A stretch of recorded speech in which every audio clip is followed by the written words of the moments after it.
भारतेंदु हरिश्चंद्र ने अपनी निज भाषा के बारे में जो शब्द व्यक्त किए थे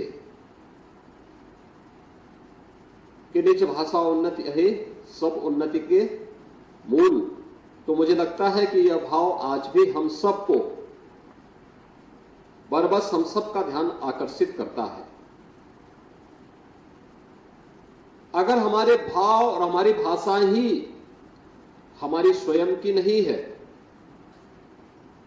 तो हमारी प्रगति को बाधित करेगी, हर स्तर पर बाधित करेगी। एक बैरियर हमारे सामने होगा हमारी प्रगति के मार्ग पर, और उस बैरियर को हटाने के लिए देश के अंदर आजादी के आंदोलन से लेकर के उसके बाद भी आजादी के आंदोलन के बाद भी हिंदी को लेकर के जो एक आह्वान हुआ पिछले 10 वर्ष में प्रधानमंत्री मोदी जी के नेतृत्व में देश के अंदर आई सरकार ने देश को जोड़ने के लिए हिंदी को जिस रूप में एक व्यवहारिक भाषा के रूप में देश के अंदर और दुनिया के सामने प्रस्तुत किया है वह अभिनंदनीय है। और मुझे लगता है कि इस दिशा में नए प्रयास किए जाने की आवश्यकता है। मिलकर के संस्थाओं को आगे बढ़कर के इस अभियान को पूरी प्रतिबद्धता के साथ आगे बढ़ाने की आवश्यकता है। आज इसका परिणाम है कि मेडिकल और इंजीनियरिंग की पाठ्यक्रम भी अब हिंदी में आपको दिखाई दे रहे होंगे और तेजी के साथ इस दिशा में लोगों के मन में एक भाव पैदा हुआ है। आज हम लोग देखते हैं जब दुनिया के राजनयिक आते हैं, अब वे भी जब भारत के अंदर आते हैं तो पहले जब भारत का राजनयिक उनके साथ संवाद बनाता था तो अंग्रेजी या उनकी भाषा को माध्यम बनाना होता था। आज जब वे हमसे संवाद बनाने के लिए आते हैं तो वे स्वयं भी हिंदी को माध्यम बना करके हमसे संवाद बनाना चाहते हैं। यह एक नए भारत का दर्शन हम सबको कराता है। हिंदी दिवस के अवसर पर हम इस अंतर्राष्ट्रीय संगोष्ठी के साथ आज यहां पे जुड़ रहे हैं। भारत के संतों की परंपरा सदैव जोड़ने की रही है और संतों ने प्राचीन काल से ही, भारत की ऋषि परंपरा ने प्राचीन काल से ही इस समरसता के महत्व को, इस समता मूलक समाज के महत्व को सदैव महत्व दिया है। याद करिए, केरल में जन्मा एक सन्यासी आदि शंकर के रूप में भारत के 4 कोनों में 4 पीठों की स्थापना करता है। आचार्य शंकर जब अपने अद्वैत ज्ञान से परिपूर्ण होकर के आगे की साधना के लिए वे काशी में आए तो काशी में साक्षात भगवान विश्वनाथ ने उनकी परीक्षा लेनी चाहिए और उन्होंने इस बात को देखा कि प्रातः काल जब ब्रह्म मुहूर्त में आदि शंकर गंगा स्नान के लिए जा रहे होते हैं तो वह सबसे अछूत कही जाने वाली एक सामान्य व्यक्ति के रूप में वह उनके मार्ग के सामने खड़े हो जाते हैं। तो स्वाभाविक रूप से आदि शंकर के मुंह से निकलता है, हटो, मेरे मार्ग से हटो।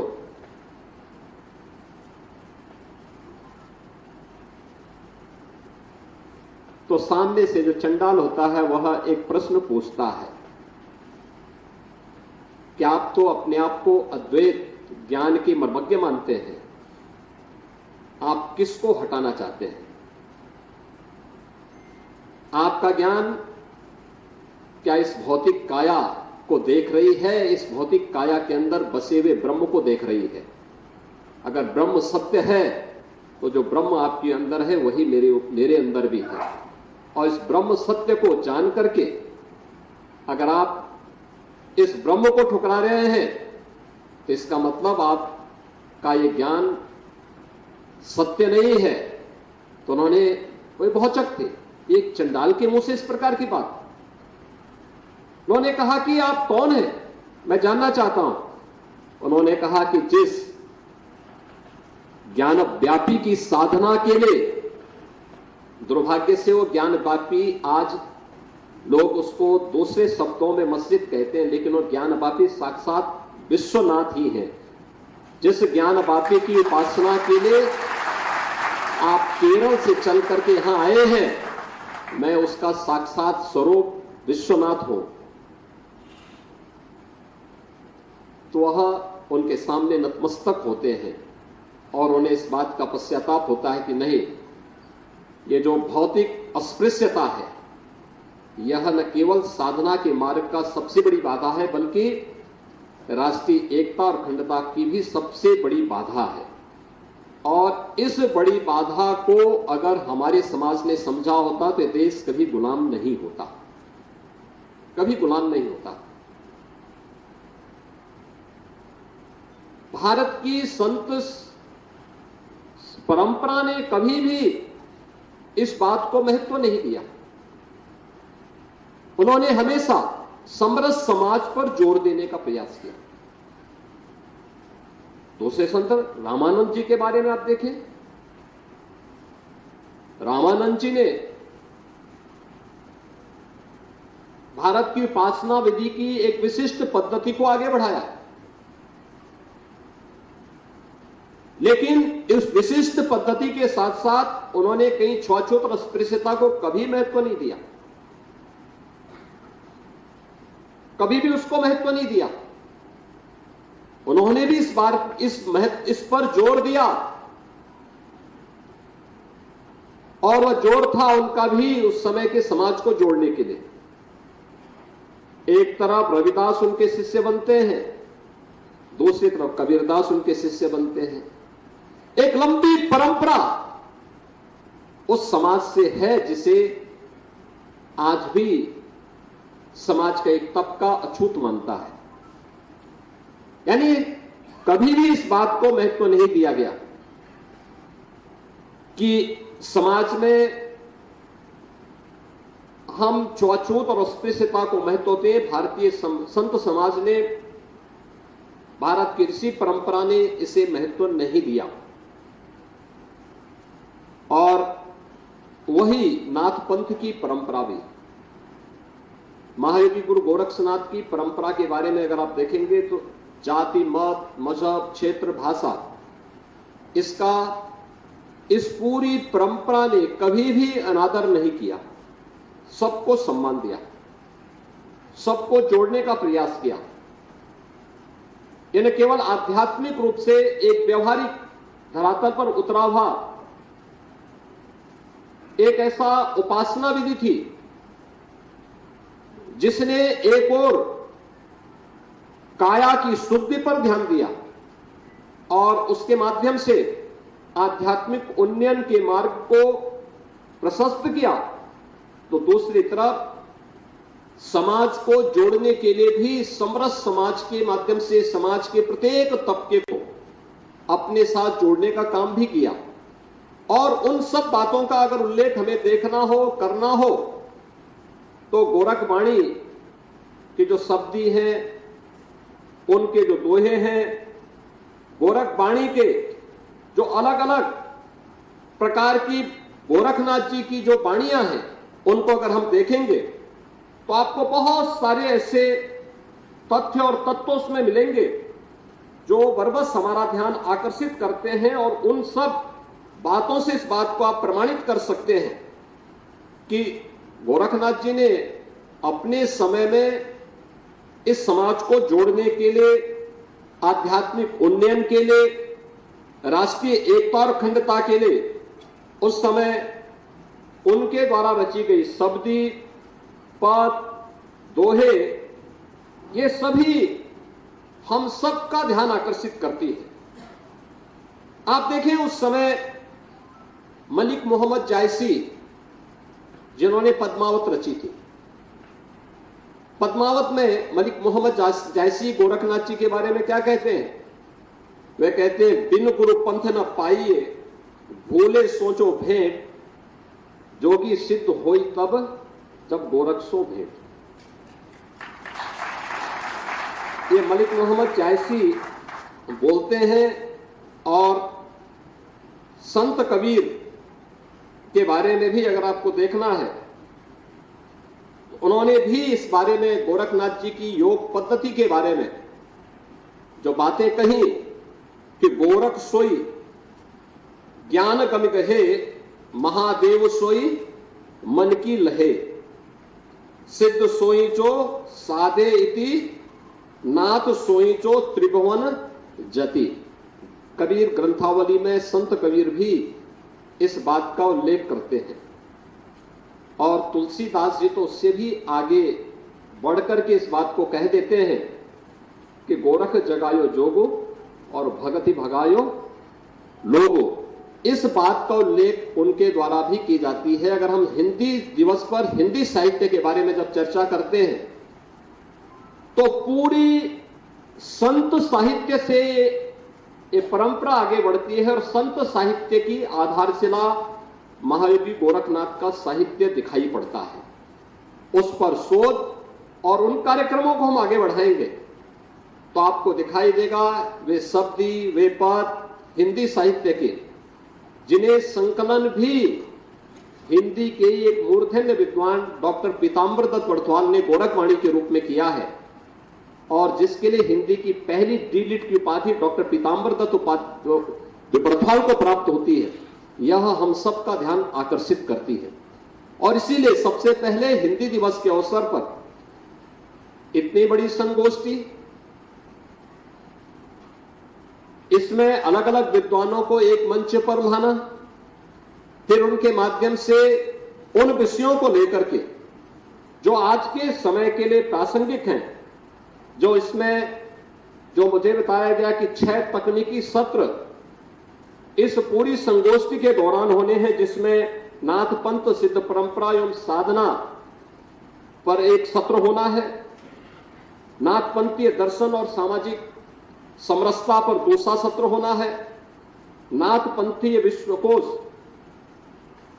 दुनिया के अंदर, देश के अंदर अलग अलग क्षेत्रों में कहां कहां पर, जैसे अभी प्रोफेसर श्री प्रकाश मणि त्रिपाठी जी कह रहे थे, वे मध्य प्रदेश में इंदिरा गांधी राष्ट्रीय जनजाति विश्वविद्यालय के कुलपति के रूप में उन्हें अमरकंटक में पिछले कुछ समय से कार्य करने, वहां रहने का अवसर प्राप्त हुआ।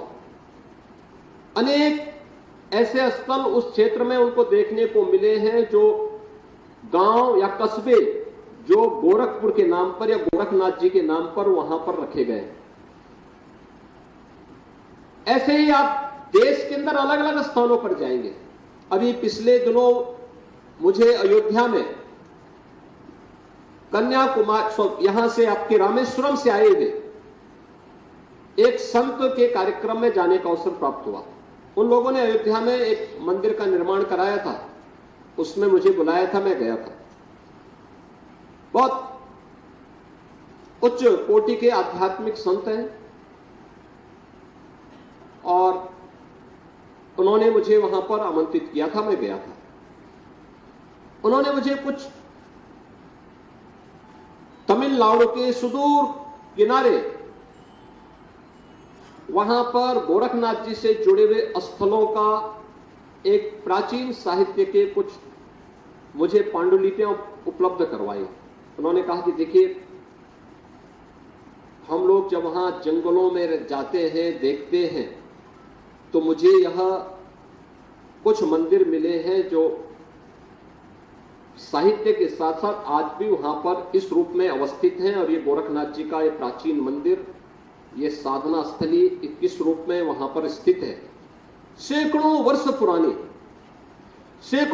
पुराने वे स्थल आज भी वहां पर मौजूद है। आप जब कर्नाटक में जाते हैं, कर्नाटक की परंपरा में आप देखेंगे तो कर्नाटक की परंपरा में मंजुनाथ का महत्व, बड़ा भारी महत्व कर्नाटक में है। जब कर्नाटक में आप जाते हैं, मंजुनाथ के बारे में जानकारी लेते हैं, तो वहां की परंपरा एक बात कहती है कि मंजुनाथम ही गोरक्षम। यानी मंजूनाथ जो है, यह गोरखनाथ ही मंजूनाथ वहां पर मंजूनाथ के रूप में है और उनकी एक परंपरा है। उसके लिए हमारी नाथ पंथ की एक यात्रा भी जाती है। अगर आप महाराष्ट्र की परंपरा में आते हैं, पूरी वारकरी संप्रदाय जो संत ज्ञानेश्वर से चलती है, अपने ज्ञानेश्वरी में संत ज्ञानेश्वर भी इस बात का उल्लेख करते हैं। मात्र 16 वर्ष की उम्र में उन्होंने गीता पे एक टिप्पणी लिखी थी, टीका लिखी थी, और उस टीका में उन्होंने उल्लेख किया कि ये ज्ञान उन्हें कहां से प्राप्त हुआ। तो उनके द्वारा इस बात का उल्लेख किया जाता है कि मैंने ये ज्ञान मत्स्येंद्र नाथ से गोरखनाथ, गोरखनाथ से फिर निपृतनाथ, निपृतनाथ से कि जो एक परंपरा है वहीं से ज्ञानेश्वर को ये ज्ञान प्राप्त होता है। और 21 वर्ष की उम्र में उस संत ने अपनी टीका लिखने के बाद संजीव समाधि ले ली थी। ये महाराष्ट्र की परंपरा। हमारे यहां जैसे रामचरितमानस का पाठ होता है, रामचरितमानस का खंड, रामायण का पाठ हम लोग किसी भी मांगलिक कार्यक्रम में करते हैं। पूरे महाराष्ट्र के अंदर अगर आप देखेंगे तो नवनाथों की पूरी परंपरा का पाठ इसी रूप में वहां पर देखने को मिलता है। आप उत्तर भारत में भी आप आएंगे, आपको अलग अलग राज्यों में अलग अलग चीजें देखने को मिलेंगे। आप पूर्वी भारत में चले जाएंगे तो पूर्वी भारत में भी इन सब बातों का उल्लेख, त्रिपुरा में, असम में, बंगाल में, यानी अलग अलग राज्यों में आपको इस बारे में अलग अलग चीजें देखने को मिलेंगी। और उन बातों को अगर आप देखेंगे तो यह बातें हमारा ध्यान आकर्षित करती है कि एक तो पंथ का विस्तार वह बृहत्तर भारत के अंदर आपको देखने को मिलेगा। वहां की उपासना विधि का एक हिस्सा के रूप में आम जन को प्रभावित करने वाले एक प्रमुख संप्रदाय के रूप में देखने को मिलेगा। आम जनमानस से जुड़ी हुई मान्यताएं आज भी उस रूप में आपको इन क्षेत्रों में देखने को मिलेगी। और वहां की लोकल जो स्थानीय लोकोक्तियां हैं, लोकाचार है, लोक परंपराएं हैं, उनके साथ ये सारी बातें देखने को मिलती हैं। किस रूप में उनके द्वारा देश भारत के बारे में ही साधना के लिए अनुकूल भूमि कौन सी हो सकती है। तो गोरखनाथ जी उसके बारे में अपनी गोरखवाणी में क्या उल्लेख करते हैं? वे कहते हैं, अवधू पूरब दिशि व्याधि का रोग, पश्चिम दिशि मृत्यु का शोक, दक्षिण दिशि माया का भोग और उत्तर दिशि सिद्ध का जोग। यानी देश के अंदर 4 अलग अलग, पूरा, पश्चिम, उत्तर, दक्षिण, इन 4 कोनों में अगर आप देखेंगे तो सिद्धि के लिए, साधना के लिए सबसे उपयुक्त भूमि कौन सी है, इसका उल्लेख उनके द्वारा इस पूरे भारत की भौगोलिक स्थिति के बारे में उनके द्वारा गोरखवाणी में किस रूप में कर दी गई है, यह हम सबका ध्यान आकर्षित करती है। अगर आप साधना पद्धति के बारे में भी उनकी देखेंगे, योग की साधना के लिए क्या तत्व आवश्यक है, किस रूप में हमें उस क्षेत्र में आगे करना है, हम सामान्यतः अष्टांग योग की बात करते हैं। अष्टांग योग में महावीर गोरखनाथ जी ने या महर्षि पतंजलि ने अपने दर्शन में जिस अष्टांग योग की बात की, यम और नियम के बारे में गोरखनाथ जी कहते हैं, भाई ये तो सामान्य अंतःकरण और बाह्य रूप से शुद्धि के माध्यम है, और ये हर व्यक्ति के, एक मनुष्य को मनुष्य कहलाने का अधिकारी वह तभी है जब वह अंतः और बाह्य शुद्धि दोनों पर ध्यान दे। अगर शुद्धि ही नहीं है तो फिर एक मनुष्य और एक पशु में अंतर करना बहुत कठिन है। लेकिन उन्होंने काया शोधन की एक विशिष्ट पद्धति को भी इसके साथ महत्व दिया, और उस काया शोधन की पद्धति को उन्होंने बाद में हठयोग के रूप में परिवर्तित करके प्राणों की साधना के रूप में एक सामान्य जनमानस के लिए अत्यंत उपयोगी बनाया, जो लोक व्यवहार में प्रत्येक उम्र के व्यक्ति के लिए, किसी भी जाति मत मजहब के व्यक्ति के लिए साधना की उच्च कोटि की साधना में प्राप्त करने का एक माध्यम बन सकती है। और इसके लिए उन्होंने अनेक बातें कही। अक्सर आप देखते होंगे कि व्यक्ति बहुत कभी कभी अनियमित दिनचर्या भी उसके स्वास्थ्य पर विपरीत असर डालता है। उन्होंने गोरखवाणी में भी इसका उल्लेख किया है कि उन्होंने इसके बारे में भी कहा, थोड़ा बोले थोड़ा खाई, तिस घटी पवना रहे सहमाई, गगन मंडल में अनहद बाजे बाजे, दंड पड़े तो सदगुरु लाजे। यानी थोड़ा बोलिए थोड़ा खाइए, तो शरीर केवल खाने भर से ऐसा नहीं हो जाना चाहिए कि वह फिर आपको श्वास भी न ले पाए। श्वास लेने की स्थिति भी शरीर की होनी चाहिए। यह यानी एक सामान्य सी बात है। नियमित और संयमित दिनचर्या व्यक्ति के जीवन में कैसे उसको एक नई दिशा दे सकती है, इसका उल्लेख भी उन्होंने अपनी पूरी जो शब्दी है, जो पद उनके हैं, उन सब में हम सबको देखने को मिलता है। आज का समय, आज के समय के लिए अगर आप गोरखनाथ की इस परंपरा को देखेंगे, आज वो परंपराएं लगभग लुप्त प्राय से दिखती हैं।